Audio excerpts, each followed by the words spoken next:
Is it just me, or is that a strange Saturday of Big 12 football in Week 10? And no, I don't mean just because College Game Day actually found its way to a Big 12 campus without making a wrong turn. I'm not talking about just that. I'm talking about the games themselves. I'm Pete Mundo. We're Heartland College Sports. We are going to break down every single game that you watched in the Big 12, even if you didn't have the ESPN channels because you had YouTube TV. We've got you covered. I had to take the dive into a one-day sling pass, but you know what? That's what we do here. We had to pull the trigger on that one. And if you didn't, we'll break them down for you, the games that you missed on ESPN right here on heartlandcollegesports.com. Thank you for being here. Make sure you're subscribed, like the channel, and of course, like the video. Helps us out a lot. So let's start off in Salt Lake City, where it was the game of the weekend in the Big 12 Conference. College Game Day was in Salt Lake City. Did a nice job. I'll give College Game Day credit where it's due. They did a nice job. It was great to have them back in the Big 12. Now, the game itself was a dud, but the show on Saturday morning, well done by everybody. It was great to have the guys back on a Big 12 campus. I'm not one of these people that's just looking to rag on ESPN constantly. I'll do it. This channel, this website, I created 10 years ago because I thought that ESPN at that time was overlooking the Big 12. Little did I know what was about to come. So I'm not looking to give them a hard time all the time. But they finally got back to the Big 12 on campus for the first time in over 3 years since Kansas TCU. And the Big 12 fans, notably Utah fans, showed out and showed up. I loved that Big 12 flag that was waving in the background right there on College Game Day. That was a lot of fun to see. The game itself, not so much. Even when Utah scored and then Cincinnati came back and got its own touchdown, I didn't feel like the game was going to go Cincinnati's way because the domination by Utah on that line of scrimmage, especially when they were on offense, I thought was going to wear down Cincinnati as that game progressed, and that's exactly how it played out. These two teams were pretty dead even after the first quarter when it came to rushing yards in particular. You look at the first quarter, and Cincinnati had 119 yards on 8 carries, while Utah had 94 yards on 14 carries. But the way those two drives played out, I was like, this is not going to go well for Cincinnati, and it didn't. The Utes continued to dominate over the final 3 quarters while holding Cincinnati to only 87 rushing yards the rest of the way. Utah had 21 more plays than Cincinnati and held the ball for 21 more minutes. That's how this game ended up going down on Saturday, and it was not good at all for the Bearcats, who have had for the entire season a bend but don't break defense. But that 45-14 loss on Saturday, win for Utah, loss for Cincinnati on Saturday, didn't go how I thought it was going to go. I had a bad weekend on the picks after a great week 9. I just came smashing back down to earth on Saturday, and part of that was just because I thought that Cincinnati's offense was going to be able to keep up enough. I thought that Sorsby would get that passing game going enough against Utah to keep this thing competitive. And I thought that the defense, while I knew that Cincinnati, because, you know, we've talked about it all season long, had more of a bend but don't break mentality, I wasn't convinced that Dampier was going to be able to have the night that he had, passing the ball in particular. And they were taking some shots. I mean, there was very little respect for the Cincinnati secondary in particular for this Utah offense. So, and Dampier had a good night. You know, after everyone's talking about the true freshman, Bird Ficklin will have to probably wait till next year to talk about the Bird versus the Bear in the Holy War. Not that we're getting another Holy War game this year, although I guess we could get a Holy War rematch in a Big 12 championship game. I'm just saying it's not out of the realm of possibility. So that in particular from Dampier stood out to me. And the Bearcats go on the road, Big 12 after dark. You can't have 3 turnovers. You cannot get dominated in the time of possession and expect to go into Salt Lake and win this game. You just can't do it.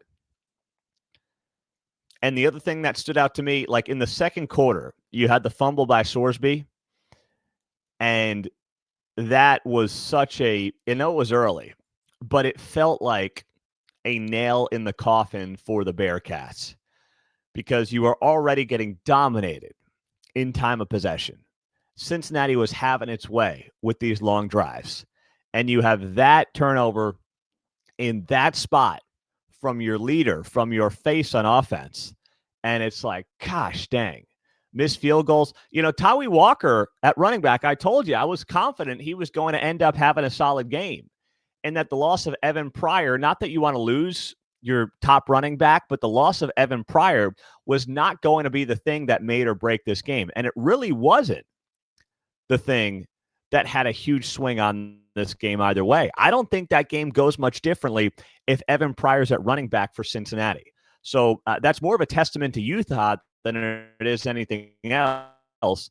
And the Utes dominate with a 45-14 win on College GameDay in Salt Lake City. A heck of a performance for the Utes, who are now 4-2 in the Big 12 and still in the hunt to get to a Big 12 championship game. Cincinnati takes a step back. They are now 5-1, and we'll have to see how they end up closing out the season. I'm Pete Mundo on Heartland College Sports. Glad you're here. Please make sure that you are subscribed to the channel. As always, that helps us out a lot. We are going to go next to the start of the day in the Big 12 Conference, doing our game-by-game breakdowns, and talk about this West Virginia upset of Houston. Wow. This is not one I saw coming. I was all in on Houston. I really thought that the Cougars were going to come off that Arizona State game, were going to be very comfortable, and would dominate West Virginia. They had this amazing opportunity in front of them with the easiest remaining schedule of any Big 12 contender. And they totally soiled themselves on Saturday. And where are the Utah fans? I mean, I saw the crowd pictures. Where are you guys? And I say this with all due respect. I don't mean you literally, because if you're on the channel, if you're watching the show, you're a diehard Big 12 or college football fan, you probably were at the game or you would go to a game. You've got a top 25 team for the first time in a few years. You have this huge game at home. Show this team support. I know you're used to being a basketball school, but this is the Big 12. Okay? We care about football. I would argue the Big 12 is still a football-first conference with great basketball. The basketball may be better than the football on the national stage, but this is still a football-first league. And the Houston fan base embarrassed itself and indirectly embarrassed the Big 12 by looking half empty with a top 25 team in the country that has a real chance or had a real chance of getting to a Big 12 championship and making a college football playoff. That was a huge disappointment on Saturday. And then they get routed by West Virginia as double-digit favorites, losing 45-35 against the Mountaineers, giving the Mountaineers their first win of the Big 12 season. And for West Virginia, I'll say this much. It did look like this offense in particular, under true freshman Scotty Fox Jr., is starting to figure out Rich Rod's offense and style. Scotty Fox looked more comfortable. You know, they've gone through, 4 or 5 quarterbacks now this season. And Scotty Fox Jr. was the most comfortable I've seen of anybody this season leading this offense, including Nico Marchiol, who, of course, started the season as the starting quarterback. He threw for 157 yards a week after he threw for 300 against TCU. 3 touchdowns as well. Hubbard in the backfield looked really good. I mean, you've been trying to figure out who's the guy after Jaheim White got hurt. Hubbard was great, rushed for over 100 and a touchdown. And they really got that running game going. And considering Houston's rush defense had been pretty darn good this season, I didn't see that game playing out the way it did with Rich Rod's offense, which you know has to run the ball to be successful, playing out the way it did. So I don't know if it was Houston feeling itself too much coming off of that road win against Arizona State, but I'll tell you what, the turnovers were just killer. West Virginia forced 4 Houston turnovers and converted those into 17 points.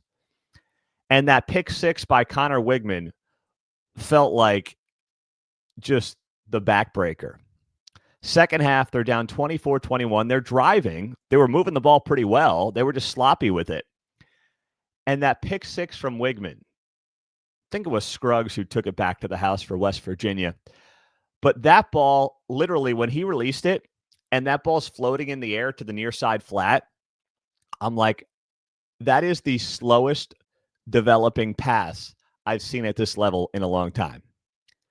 And I'm looking at that thing. I feel like I'm watching it in slow motion. And I'm like, no. And then boom, Scruggs right there takes it to the house for 6.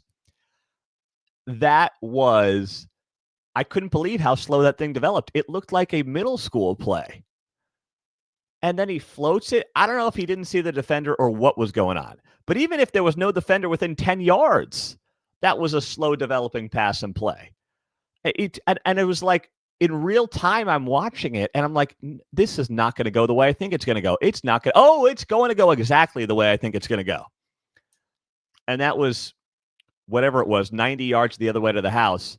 And West Virginia at that point goes up 30-21. And it felt like the game was over at that point. So Houston had this amazing opportunity to solidify itself as a Big 12 contender. You know, some of the contenders that are playing each other on Saturday, you've got Texas Tech and K-State, you've got Cincinnati and Utah, and then Houston has this schedule that is a dream. And they couldn't get it done at home. They entered this weekend with West Virginia, UCF, TCU, and Baylor left. Those 4 teams entered Week 10 a combined 6-13 in Big 12 play. Nobody had an easier final 4-game stretch in this league than Houston.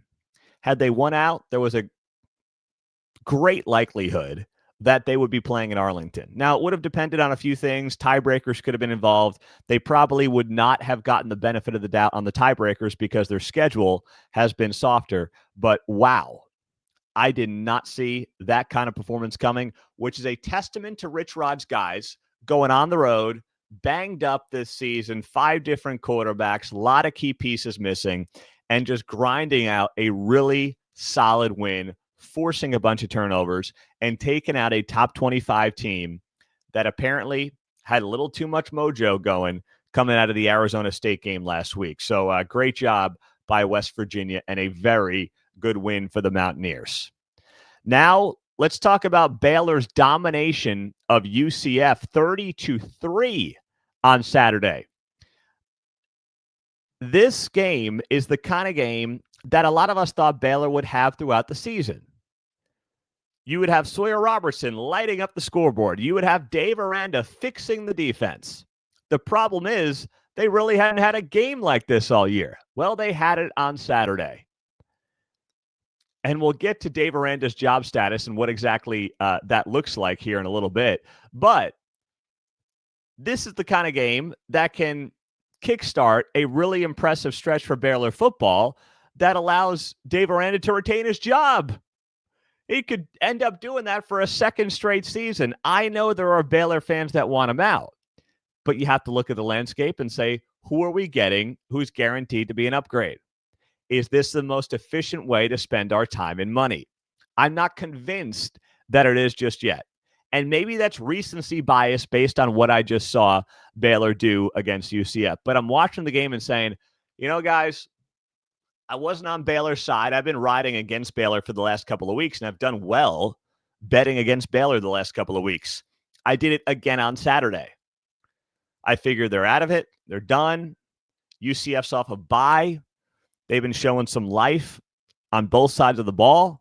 Scott Frost desperately wants this team to get to a bowl game. They came out with a dud. But it's the way this game started that set the tone for both teams. Baylor has been just plagued all season by slow starts. But they had a first quarter that really energized them. And UCF on the other side had only given up 7 points in the first quarter all season. So this thing was setting up very well for UCF, and I mentioned this in the preview show that we drop on Wednesdays, which is why you've got to be subscribed to the channel here, because we got the previews that drop on Wednesday of every single game, predictions, picks, the whole deal. So UCF had done a great job in the first quarter on defense. Only Ohio State and Texas Tech had allowed fewer first quarter points than UCF. But then Baylor comes out and they get rolling early, and you're watching this game and you're like, okay, this is not how I thought personally this one was going to go. Maybe it's how you thought it might go. That is not how I saw that game going at all. And it all started off with, Baylor getting off to a 14-0 lead in that first quarter, and you're watching the game saying, dang, this is the Baylor team we thought we were going to get throughout the season. We just haven't seen them yet. And then you have a Baylor defense that is one of the worst rushing defenses in the Big 12, holding UCF to under 100 rushing yards. Another thing I did not see coming. I didn't see it because, frankly, they hadn't proven it all season. They just got gashed every single week. Last week, it was Cincinnati rolling up 250 rushing yards. And God bless Cincinnati. I like Cincinnati, but, they don't have Barry Sanders back there. They don't. They've got good running backs in Evan Pryor and Tawee Walker. They don't have Barry Sanders. And Baylor was making a lot of running backs look like Barry Sanders this season. But they finally put together a complete game. And it could not have come at a better time for Dave Aranda. When the hot seat chatter continues to get louder, people are continuing to talk about whether or not he's the guy, whether or not he should be the guy, whether or not this team can really turn it around under Aranda. He silences them. He went on a run last year. They won 6 in a row to end the season. He saved his job. And you know what? I'm looking at this Baylor team, and I'm saying if they do it again, if they're able to get it done again and close the season strong, they've got Utah, Arizona, and Houston. You win one more, you're in a bowl game. You win 2 more, you're 7-5. Are you going to pull the plug on Dave Aranda? At that point, he's probably going to keep his job. And if you're a Baylor fan, I know some of you are not going to like that, but the reality is you look at the landscape right now and you say, who do we have that's going to be a better fit for us? Who is that person? I don't know if that person's sitting out there staring at you in the face. I think it might be more of a Mac Rhodes problem right now at Baylor. There's a lot of frustration with the AD. So maybe that's a place that you look if you want to mix it up. I don't know. I just know that if Aranda gets to 7-5, I really don't see how you sit there and say he's not the guy going forward. Even though that 7-5 record will have meant this team did not reach expectations. And for UCF, their chances at getting to a bowl game, they didn't totally go out the window, but obviously you look at this team right now and you say to yourself, okay, if there was a chance they were going to get to a bowl game, Saturday was going to have to be a big reason for it. They're now sitting there at 4-4. They've got 4 games left. Houston, Texas Tech, Oklahoma State, BYU, 3 ranked teams. I don't like their odds of getting to 6-6 right now. I just don't. Pete Mundo on Heartland College Sports. Thanks as always for joining us. Let's talk Texas Tech going on the road and taking care of business against Kansas State. So in the preview last week, I told you whoever won the turnover battle was going to take the game. Both teams had been very good in this department. And it was Texas Tech with a 5-2 edge in the turnover battle. And that proved to be a major difference in this game as they win 43-20 in Manhattan over Kansas State. And early on, they turned a fumble by Jace Brown into a touchdown, take a 9-7 lead. They turned a 3-and-out late in the first half into a 55-yard field goal. Another fumble from Oakley in the second half, 41-yard run by Williams. That took the crowd out of the game, gave Tech a 19-7 lead. And then the Avery fumble in the fourth quarter really sealed it for Texas Tech. There was still a glimmer of hope there in the fourth quarter. And then Avery fumbles it, and Tech takes it in for the scoop and score, and that felt like it was basically game, set, match. That was it. It was about the turnovers. The turnovers proved to be the thing that led Texas Tech to this dominant victory in Manhattan. And, the other thing about Kansas State, while they had that big win over KU last week, they had not seen a team with this talent on offense and defense. And they hung in there despite all of these turnovers. They had chances. I know some are going to be upset on some of the officiating calls that were out there throughout the day, missed calls that were out there throughout the day. I saw on social media there were some suggesting that Big 12 refs were making sure Tech won the game so game day would go to Lubbock next week for Texas Tech versus BYU. You lost the turnover battle 5-2. I mean, it's really as simple as that. K-State had opportunities in this game. They had chances, and then they would blast off one of their toes, and they did it time and time again.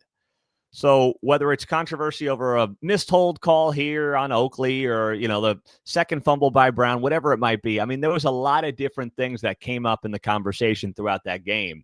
And I look at it and I say to myself that Kansas State was not the better team.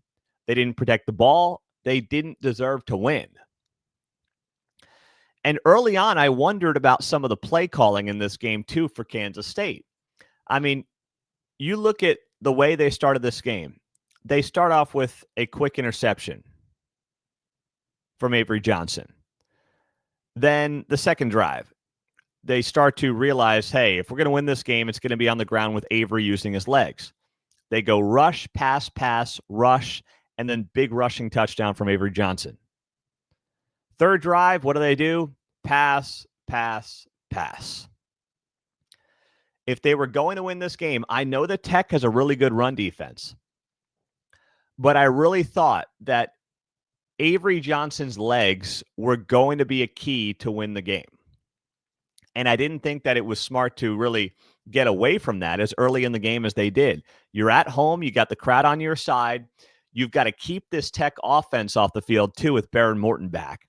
You've got to own the time of possession. You have to use Avery Johnson creatively. And it did happen at times. The second drive was case in point after the interception. But they didn't keep to that game plan often enough. And then I get it. You're down a couple of scores. You got to try to figure out the passing game after that. Like, I understand once the game gets going, how you might have to tweak that. But even so, it wasn't really out of hand until the very end of the game. And there were too many times that Avery looked like he was trying to force passes. And I'm like, just get this guy out in space, get him running, get him down, keep the chains moving. Let's go. And they weren't able to do that. And then Texas Tech ended up pulling away late.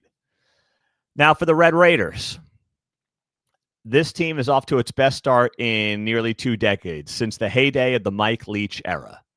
They look like the team with Baron Morton back that we thought they were going to look like, and they did look like for most of the season. There was a bit of a rough patch the last couple of weeks, lose a game.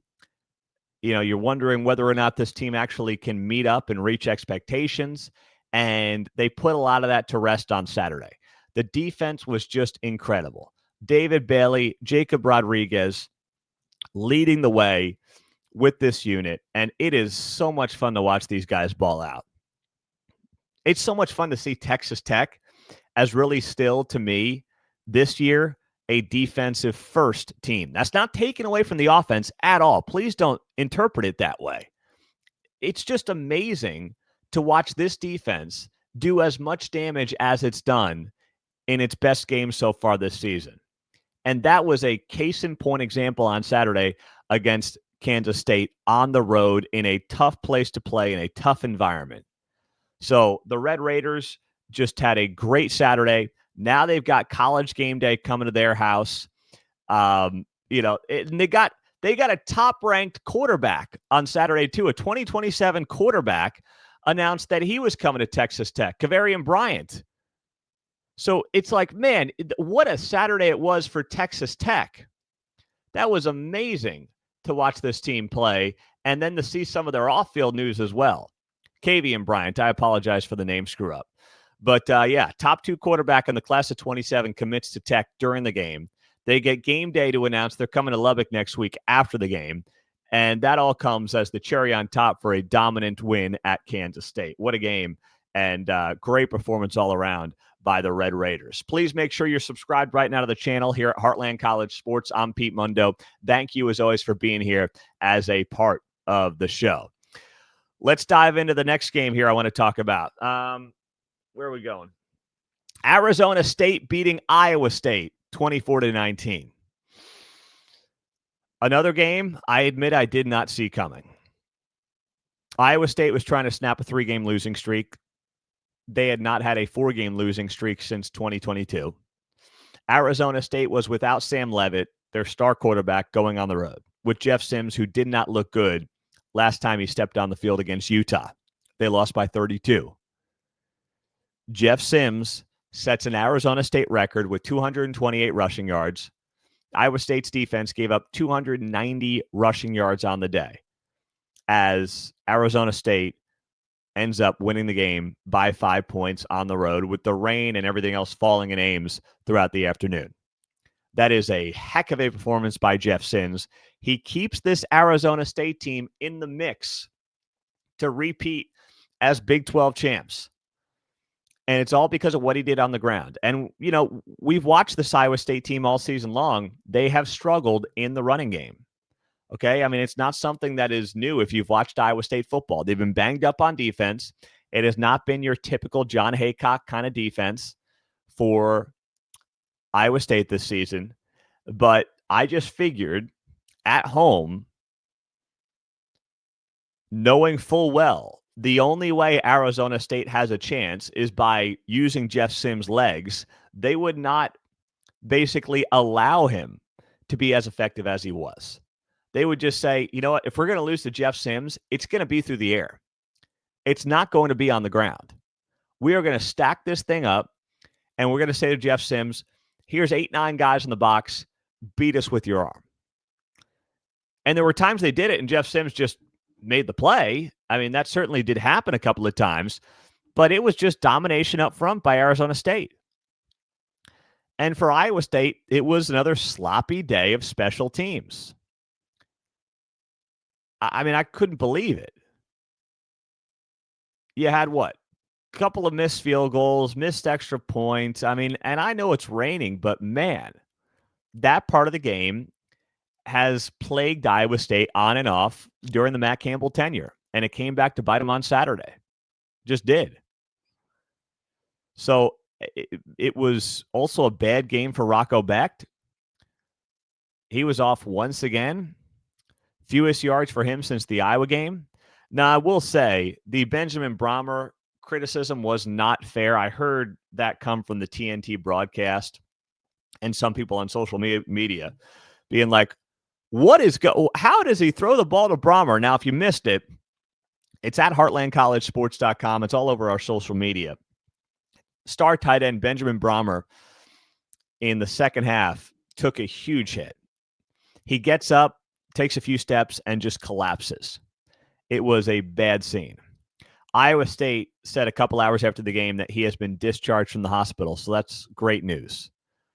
That being said, it was still a difficult thing to watch.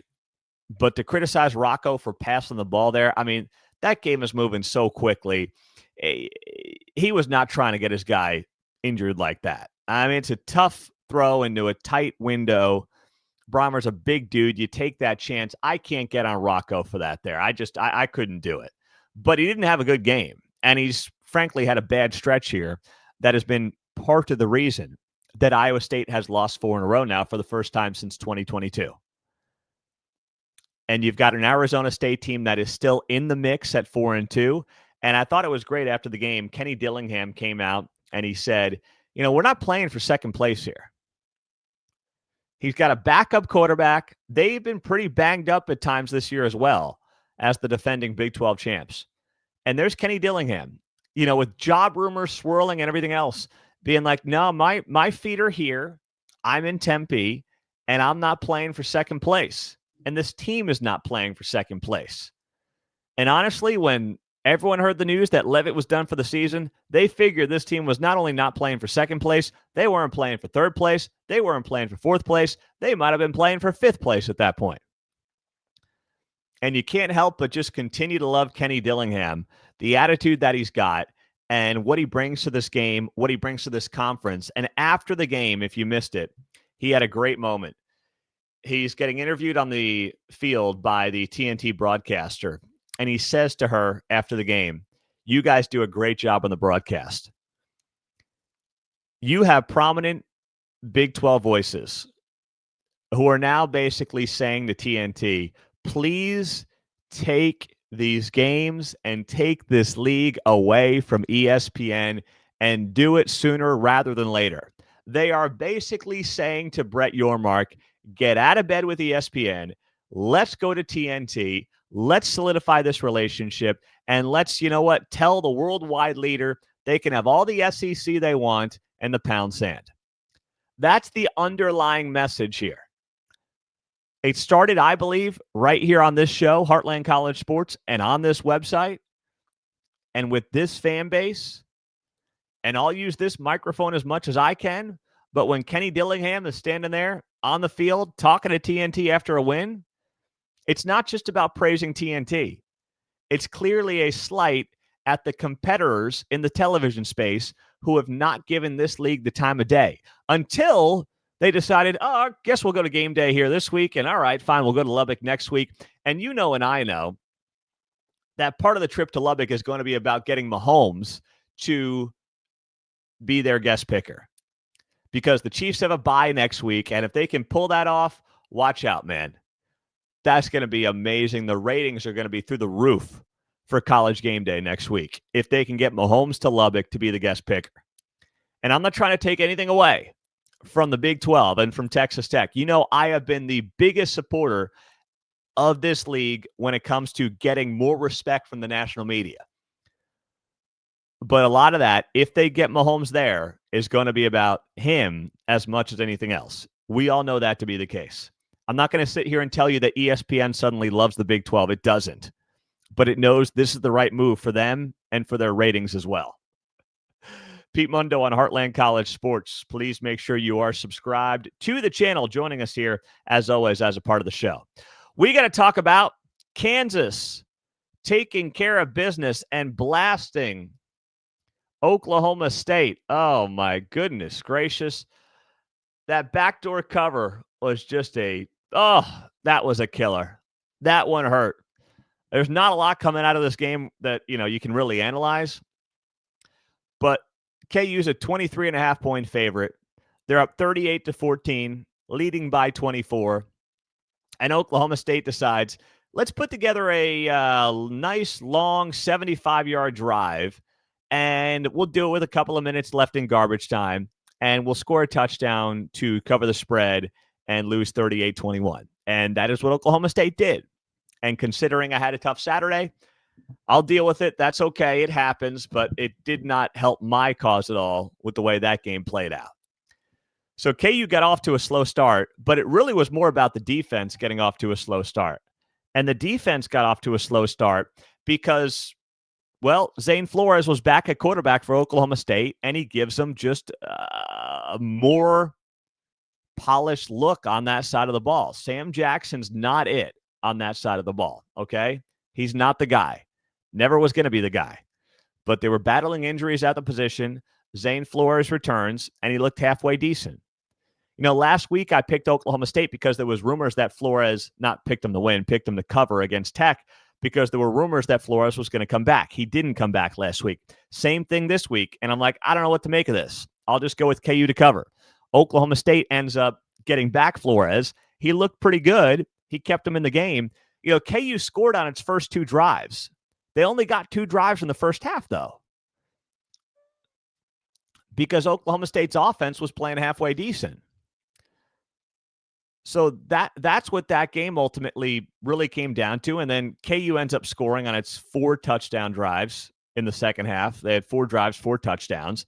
They get it rolling, and they end up getting the win. And it was really about what happened on the ground. 232 rushing yards for KU to 72 for Oklahoma State. I mean, there is not a worse team in the trenches on both sides combined than Oklahoma State in the Big 12 this year, which has now lost 8 straight and 15 in a row in the Big 12. I can't believe I'm saying that. If you told me prior to 2024, with Ollie Gordon coming back and everything else this team was expected to do last year, that Oklahoma State would end up with 15 straight losses in the Big 12, and Mike Gundy was going to be out of a job before the halfway mark of the 2025 season, I would have said you were so drunk that I got to get you to the hospital to get your stomach pumped. That's what I would have said to you. It's just unbelievable what's happened to this team. And, you think about how this game played out. I mean, Oklahoma State had a chance to build some momentum. They had the block field goal at the end of the first half by KU. That hurt them. That could have given Oklahoma State some momentum going into the second half. But then the defense laid an egg in the second half. So I'm not really sure anything would have changed in this game at all. And that's why, if you're an Oklahoma State fan, you're just looking for signs of life. And you really don't have it yet. Even if you're like, hey, maybe Zane Flores can be the guy next year, you don't know who the coach is going to be. With the transfer portal now, it's not like any of these guys are guaranteed to hang around. I think a lot of them are probably smartly doing the right thing. They're playing as basically a showcase to maybe hit the portal. But it is beyond frustrating. And for Kansas, listen, they're not going to a Big 12 championship game. They're looking at 6-7 wins is what I would ballpark. They'll be at a decent bowl game. They'll go to like a Liberty Bowl or something. And you know what? While it won't meet the expectations of the most diehard KU fans, I really think that's what this team was likely destined for this year. Last year's team was deeper and better. This year's team just had a healthier Jalen Daniels, who last year took a while to get his game going because he was out for like more or less the prior 2 years. So I get you're frustrated, but this team looks like it's going to basically end up being the team that we thought it was going to be before the season got going. We'll now go to and wrap up the show in Boulder, where Colorado got absolutely demolished by Arizona 52-17. So this team has now been outscored the last 2 weeks in the first half, 81-7. That is horrific for Coach Prime and the Buffaloes. Last week, they were outgained by Utah by 400 yards in the first half. This time against Arizona, they were only outgained by 150 yards in the first half. But the fact that they have trailed their last two games after the first two quarters by a combined score of 81-7, that is not talent. That is coaching and preparation. That's what that is. I guess coaching, preparation, and also give a you-know-what attitude or lack thereof. Colorado is not what it was last year, but it's not that bad where they should be getting outscored by Big 12 opponents 81-7 in the first couple of quarters over two games. That is horrific. And that's why you wonder, okay, what is next for Colorado? Well, it should be Juju time at quarterback. And it was. You saw him play on Saturday at quarterback. His first career touchdown pass to Miller was a good one. And you know what? Just start looking forward. That's what Colorado needs to do. And if they use these last few games to look ahead to 2026, what do we have at quarterback? Juju came in as a huge prospect. We think that he's the guy. Let him rip it. Caden Salter, God bless him, you gave him a lot of chances. The season's over at Colorado. It's about next year. Put Juju in a quarterback, see what he can do, let him get comfortable, look at what true freshmen are doing around the league this year, notably Bear Bachmeier. You've seen some of this with Bird Ficklin. All right, you've seen opportunities from some of the young quarterbacks around the conference, and it's been a heck of a lot of fun to watch. Just look to next year, figure out what you've got, build momentum into the offseason, and frankly, put guys on the field who care if you're Colorado. That's what you have to do at this point. There's no way this team, with the talent that it has, should be getting smoked the way it has been the last couple of weeks. That's a talent issue. Or it's not a talent issue, it's an effort issue. And that's what Colorado needs to figure out. Who cares right now? And the guys that care, put them on the field. I don't care if they're third stringers. Put them on the field. Put the guys that give a damn on the field. after the way this game went against Arizona, following up that game against Utah. Coming out of the bye week, both of these games have been pathetic for the Buffaloes. And Coach Prime needs a major shakeup right now. For Arizona, I had Arizona in the game. I thought that they were due for a big one. Fafita had himself a very solid performance. And, also they got the run game going too. And I said this in the preview last week. I said, get Mahdi going. He had his best game since the K-State game. Riscano's back. He had a touchdown run as well. And they had 204 rushing yards on the night for a team that is not going to knock you out of the stadium running the football. They had a good game on the ground. That's what they needed. That's what I thought they were going to be able to do against Utah or against Colorado. And it was a lot of fun to watch if you're an Arizona fan. This team has made strides this year. Okay, they almost beat Houston. They played BYU tough. So Arizona's going to be a sneaky team, I think, down the stretch. The defense is much improved over what we've seen, especially last year from this team when it had a really bad season under Brent Brennan. I think Brent Brennan's coming back. They just got to win one of their last 4 to get to bowl eligibility. They've got Kansas, Cincinnati, Baylor, Arizona State. I think they've got at least one win in there, if not 2.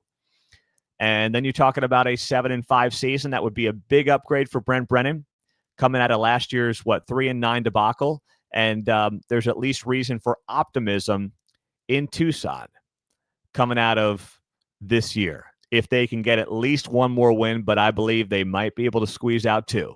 Kansas and Baylor are at home. Cincy's on the road. Arizona State's on the road. Who knows what shape they'll be in by the end of the season, even though, of course, they got the big win on Saturday against Iowa State. Weird weekend of Big 12 football, but as always, an exciting, fun weekend of Big 12 football. I'm Pete Mundo. Thank you for being here as a part of the show. Please, the only thing we ask of you is that you are subscribed to the channel. Do it right now. HeartlandCollegeSports.com. I'm Pete Mundo. Thank you as always. We'll talk to you during the week. We've got previews. We'll do power rankings, mailbag, and more right here. HeartlandCollegeSports.com.